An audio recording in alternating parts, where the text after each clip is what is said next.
This has massive implications. We have an in-depth preview of the Rams preseason game versus the Chargers tomorrow, and just how close some of these position battles are heading into preseason week 2 and what you can expect in this game from both sides. All that and more on this episode of Rams Digest. And welcome back to another episode of Rams Digest. I'm your host, Joshua Finehirsh. And before we get into today's video, make sure to hit that subscribe button as we are on the road to 5,000 subscribers. So to be a part of the journey, make sure you hit that subscribe button and click that notification bell. Click all so you get notified and never miss whenever we upload our daily new Rams Digest content covering all things Rams. And leave a like on this video right now. Rams at preseason tomorrow at 4 p.m. Pacific time at SoFi Stadium versus the Los Angeles Chargers again on your local ABC station out here in LA. If you're not in LA, you're going to have to look that up since I'm not too familiar on other stations outside of the greater LA area. But getting into our main story of today, we have from Rams Wire some players to look out for in tomorrow's game with some key position battles as we're going to get that started for you right now. It's week 2 of the preseason, which means there's just over a week left before teams have to trim their rosters from 90 players to 53. Opportunities for guys to prove themselves are running out, making this an incredibly important game for the Los Angeles Rams backups and reserve players competing for roster spots. With starters resting again on Saturday against the LA Chargers, the Rams are giving their role players a chance to shine at SoFi Stadium. They'll even have a shot to compete against quality opponents, with the Chargers planning to play most of their starters, including Justin Herbert. Wow.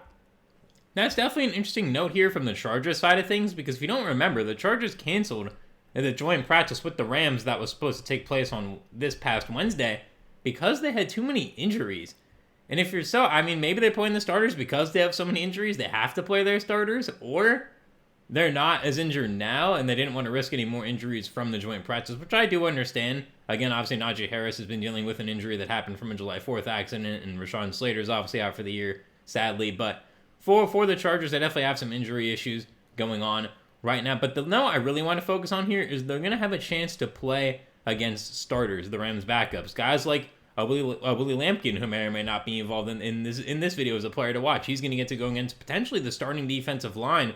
You got guys like Josiah Stewart and Ty Hamilton, some rookies who are going to be able to go against a starting defensive line for the first time as well. Sean Dolak is going to see a guy like an Amarian Hampton potentially in this game to try to stop him. So it's definitely going to be good comp for these young guys. And Stetson Bennett is going to potentially see Derwin James out there. And we don't know if Derwin James is playing, but there's a shot he sees Derwin James out there.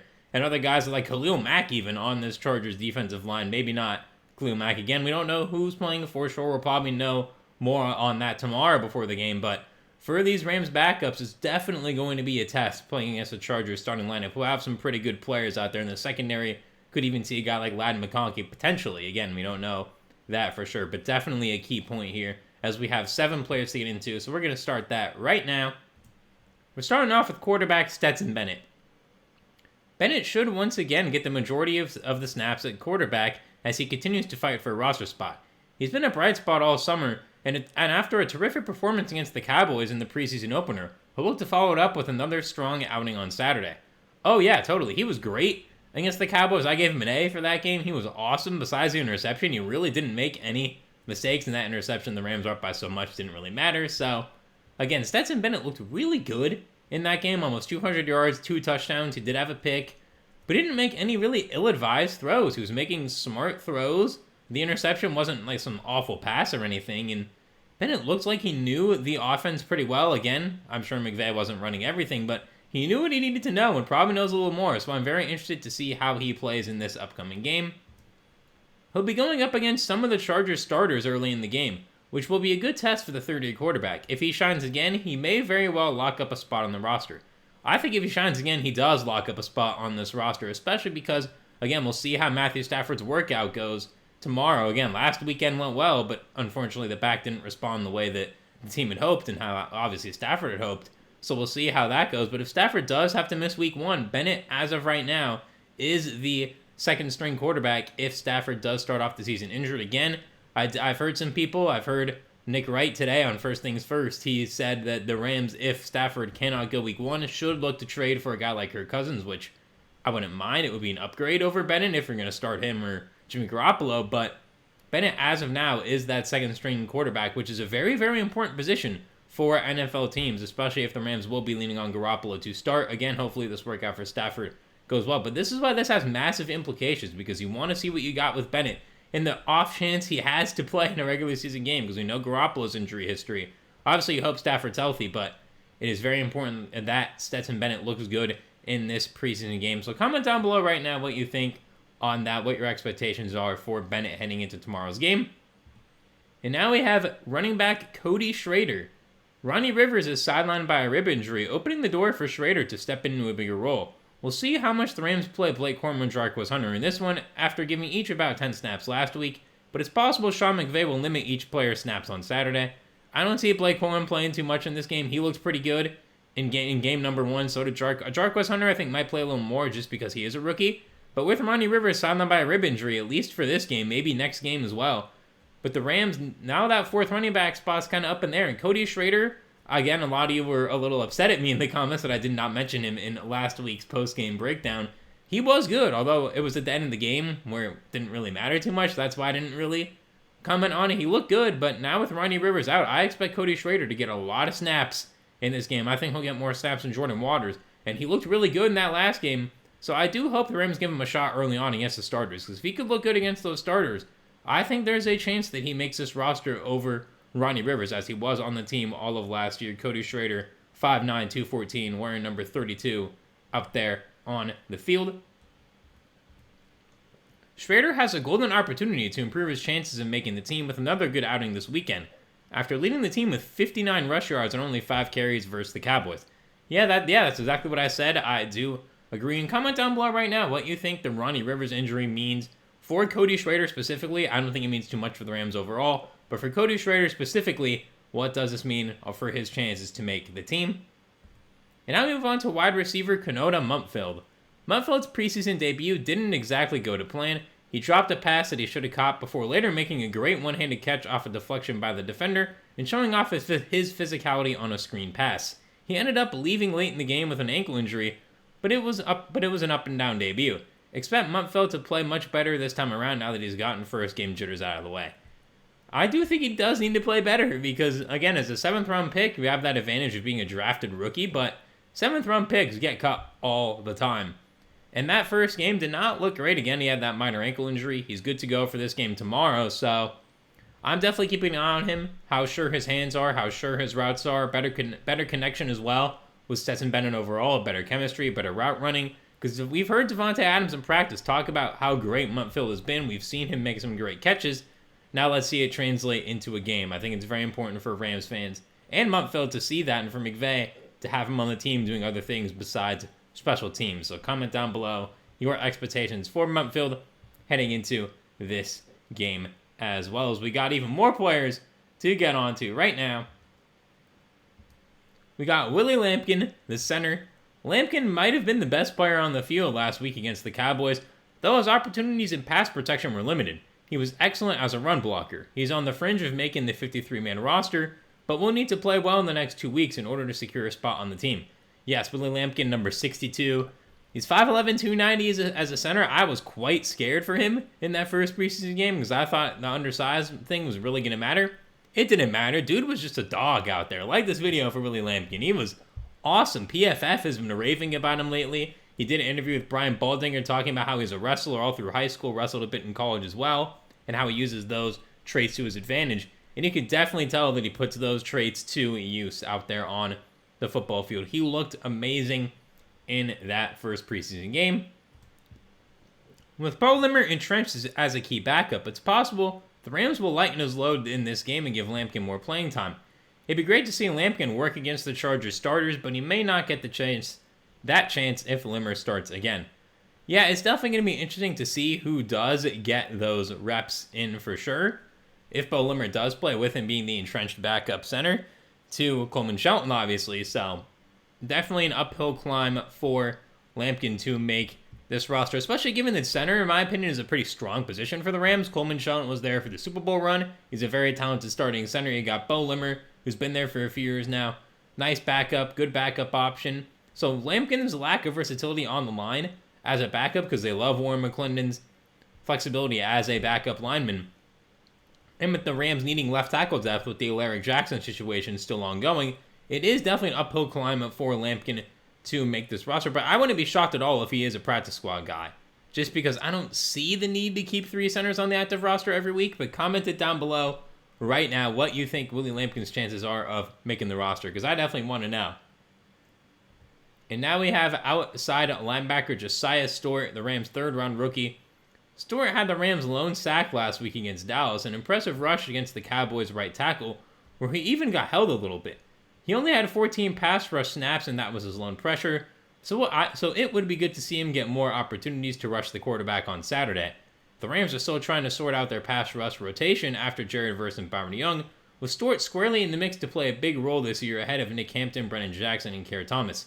Yeah, Keir Thomas is listed ahead of Hampton and Jackson on that depth chart that we saw. I do think Josiah Stewart is that 3rd guy, so it's more so of a 4th place battle right now. It looks like Keir Thomas is winning that battle, despite Nick Hampton and Brennan Jackson being on the team last season. Both those guys didn't have great games either, but Josiah Stewart looked good against the Cowboys. He was able to get that pass rush. He got the lone sack, as we mentioned, so I definitely think Josiah Stewart's going to get a lot of run this week, because I think in the 3rd preseason game, he might be resting, given that he's a rookie. 3rd-round pick is going to be on the roster. That I think this is going to be his last week to really show out here in the preseason. Rocking number 41 heading into this week's game tomorrow. So comment down below your thoughts on Josiah Stewart and what he will show for this upcoming game. And now we have Sean Dolak, the outside linebacker. Some of the comments' favorite player, from what I've been seeing. Dolak and Chris Paul Jr. are both linebackers to watch for the Rams, but it's Dolak who's fighting for a spot on the 53-man roster. He needs to continue to play well, building on his performance against the Cowboys last week. Yeah, I agree again. Dolak, 6'1", 225, a bit undersized, undrafted out of Buffalo, led FBS in tackles. You know that story. He looked really, really good, actually, against the Cowboys. Let's pull up his stats here. I know I have his stats written down. Yeah, he looked good. He had 6 total tackles, actually, in that game, all stopping the run. He was a really, really good run stopper, and as I mentioned in the intro of this video, if Dolak can face a guy like an Amarian Hampton, maybe Najee Harris is healthy enough to play. We still have to see on that, but if he can even face Amarian Hampton for 4 or 5 snaps alone, and he can stop him, because Amarian Hampton's got that juice. Amarian Hampton is a dog. He was a 1st-round pick for a reason. If it weren't for Ashton Dente, he probably could have been a top 15 pick, but Amarian Hampton's got that speed, someone who I love the Chargers getting on draft night if you watched our draft stream, and definitely something that Sean Dolak can prove to this team that he can stop an NFL caliber running back for sure. He definitely has a really good shot to make this team.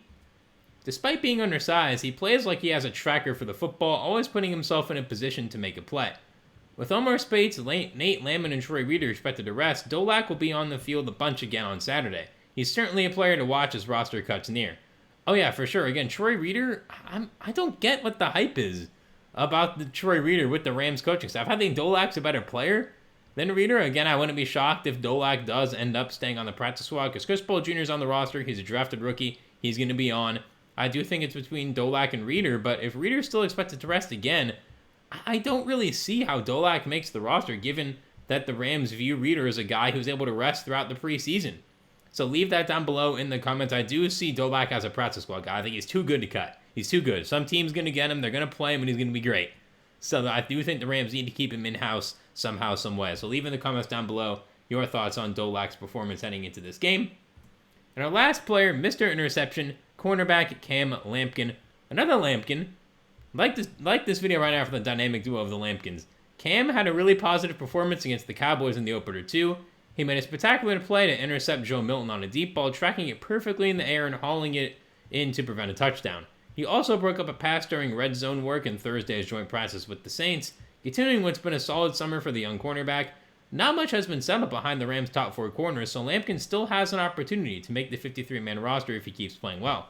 Yeah, he totally does, because those top 3 for sure being Witherspoon, you got Darius Williams, you got Kobe Durant. It looks like Emmanuel Forbes is pretty entrenched for that 4th corner spot. He got first-team defensive reps in that joint practice. I do want to see him play in the preseason, because he's coming off that hamstring injury, so I do think it's important that he can get a little bit of reps before this season starts. But yeah, it's definitely between Cam Lampkin, Darion Kendrick, and Josh Wallace. I think Sean Jolly did not have a great first preseason game, so I think he's kind of out of it. It's between Cam Lampkin, Darion Kendrick, and Sean, and Josh Wallace for that final cornerback spot for me. So comment that down below what you think as well. And real quick, we have a little quick story to get into as well from Rams Wire. Sean McVay won't actually be coaching tomorrow's game. He does this every year, so there's nothing to be too concerned about. We got an elite assistant taking over for head coach, which we will get into real quick right now. Stories from Rams Wire.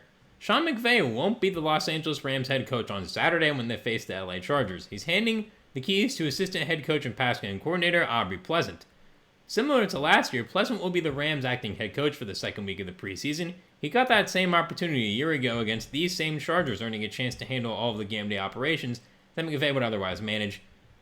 That is cool and very impressive that McVay feels that Pleasant is a good enough coach to do this, and it's a nice opportunity for him and any other assistants who get to do a little more than they usually can, because if McVay had to miss a game for emergency reasons, you do have a capable head coach who can come in for a game and replace him. Only for a game, though. McVay is always willing to give his assistants opportunities in the preseason, whether it's by making Pleasant the acting head coach or giving Mike LaFleur and other position coaches the chance to call plays. Again, awesome. I think it's smart. It gives these coaches more confidence with what they're running. It lets them act more freely. Not that McVay doesn't let them, but it gives them a chance to be that sole decision maker. Because in case any of them do get offered head coaching positions or interviews, like we've seen with guys like Kevin O'Connell, Raheem Morris under McVay's staff, they feel more confident heading into those interviews and situations. Pass game coordinator Nate Shilhassi will call offensive plays, and Chris Shula will call the defense, with Pleasant playing the role of head coach. Pleasant is grateful for the opportunity as he seeks to become a full-time NFL head coach somewhere in the NFL down the road. We actually have a quote from Pleasant to get into right now. You can only imagine what it's like to actually go through this process, but to actually get the due diligence of being able to go through it, he said, "In life, you're provided platforms and you're provided opportunities. I couldn't be more thankful to be able to do this with a team that gave me my first opportunity as a position coach, which is now giving me my first opportunity in a head coaching role." And that's from assistant head coach Aubrey Pleasant. You gotta clap it up, man. You gotta clap it up. Look at Sean McVay, man. So inspirational. You just gotta really, really clap it up that McVay is allowing these coaches to really be themselves and get that experience. As Pleasant said, his goal is to be a full-time NFL head coach, and why shouldn't it be? That's the pinnacle of coaching in any league, whether it's NCAA, NFL, NBA, college basketball, MLB, whatever league you want to put it in.